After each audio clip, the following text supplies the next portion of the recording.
indah sekali. Ya, nanti mohon perkenalan diri Pak ya, sebentar ya. Untuk apa? Apakah dari kampung ataukah tinggal di Jakarta? Nanti kita mendengarkan. Saya juga ingin menyapa Ibu Esther Min Berigi, Mama Indah Berigi. Selamat datang kembali ya, bergabung dalam ibadah ini. Demikian juga Mas Anang ya. Makasih boleh bergabung lagi. Sukses Pak dalam masalahnya dalam segala tugas. Bapak Ibu, tema hari ini ialah pukulan-pukulan ajaib Tuhan bagi yang berpaling darinya. Nah, siapa di antara kita atau pernah mengalami masa-masa di mana orang tua itu galak dan luar biasa? Sekarang juga galak, tapi orang tua dulu itu bukan cuma galak ya, pukul orang pakai rotan, pakai kain. Siapa yang masih mengalami atau pernah dihajar oleh orang tua, dipukul pakai rotan atau pakai kain? Boleh tunjuk tangan? Ya, memasakan juga ya. Pun juga pernah, misalnya juga pernah. Waduh, ya kan? Mama Indah beri presentasi dari kita ya. Ya, Mama Abel tidak pernah dicambuk. Pernah? Kalau Chris sudah enggak kali ya. Pernah juga. Kalau Agnes pernah? Sapu lidi, ya bukan ya kan? Sapu lidi ya, pakai dihajar begitu ya. Yang tidak mengalami hajaran seperti itu boleh tunjuk tangan. Mungkin. Mama Kay, baik sekali orang tuanya ya. Luar biasa ya. Ya kan? Kalau misal Mama Kay mungkin tidak ya. Tidak. Pernah ya? Pernah juga dihajar. Kalau Bobo pernah dihajar oleh kamu? Enggak pernah. Baik sekali. Pantas dia saya di sini. Gibran, saudara Gibran pernah dihajar?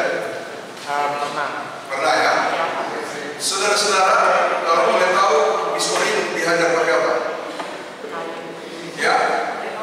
Pakai rotan. Itu mama bapak. Oh, pakai kasur. Nasib kita sama. Ya kan? Nasib kita sama. Saudara-saudara, dulu kita sempat marah dan sakit hati karena dihajar luar biasa. Misalnya ya, saya pernah dihajar waktu itu dengan kayu. Bukan dengan rotan, dengan kayu. Karena apa? Adik bungsu yang saya lagi jaga jatuh. Ya kan? Dia nangis-nangis. Saya tidak sempat jelaskan. Mama memang langsung ambil kayu. Pak. Itu saya menderita apa? Saya berpikir kayak bukan anak gitu. Ya kan? Saudara-saudara, sudah begitu saya pernah disuruh jaga padi. Ini saya pernah cerita. Lalu orang tua ke sawah. Sore pulang, itu padi yang dijemur memang habis pecah raya. Mana ini hasilnya? Ternyata saya main kelereng. Lagi asik keker mau tembak kelereng orang, pak, dipakai pakai kasur. Rotan kayak misalnya itu, nasib kita sama misalnya ya. Pak, di situ saya merasa saya kayak bukan anak gitu ya. Sakit hati begitu ya. Di depan teman-teman. Saudara-saudara, ternyata bukan cuma di rumah, di sekolah. Ya kan? Saya pernah ceritain ya.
Di situ saya meneteskan air mata bahwa ternyata mereka pukul kita bukan untuk membuat kita menderita, tapi untuk membangun kehidupan kita menjadi pribadi yang berkarakter.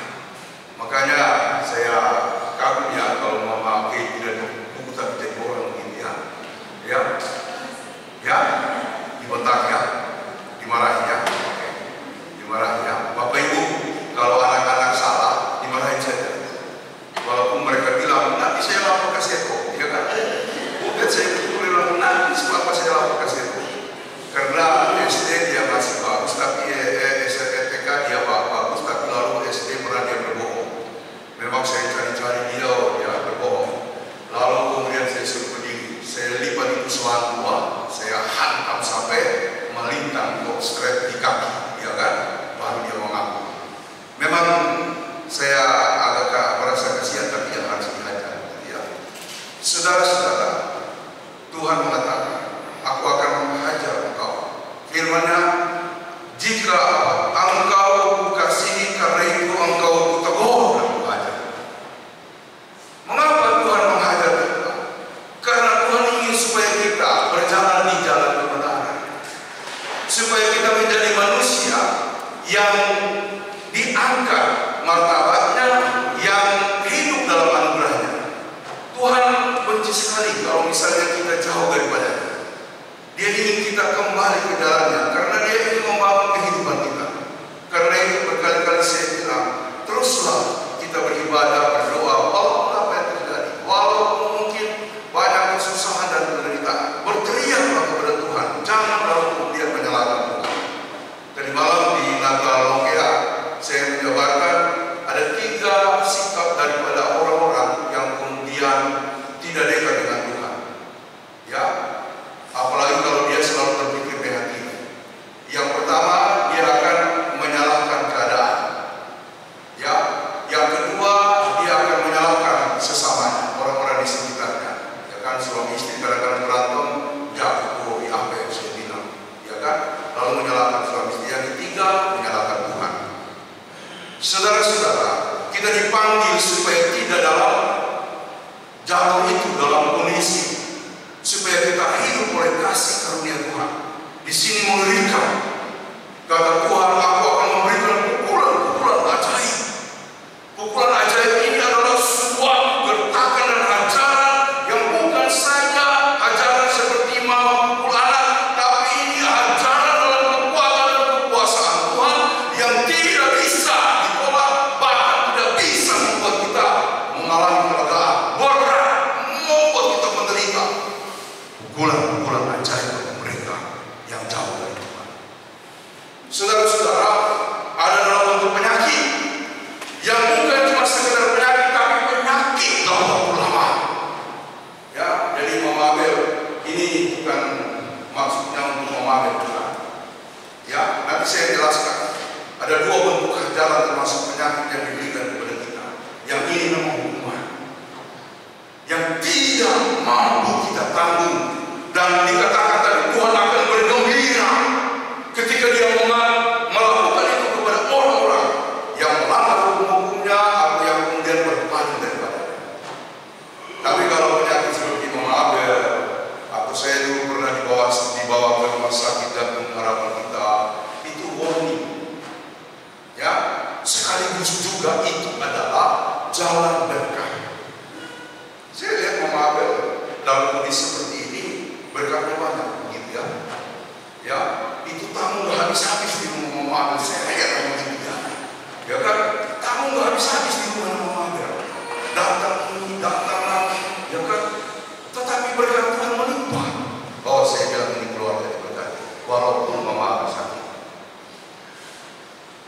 Kalau yang seperti ini atau seperti Bapak Ibu Saudara Allah, itu adalah warning dari Tuhan.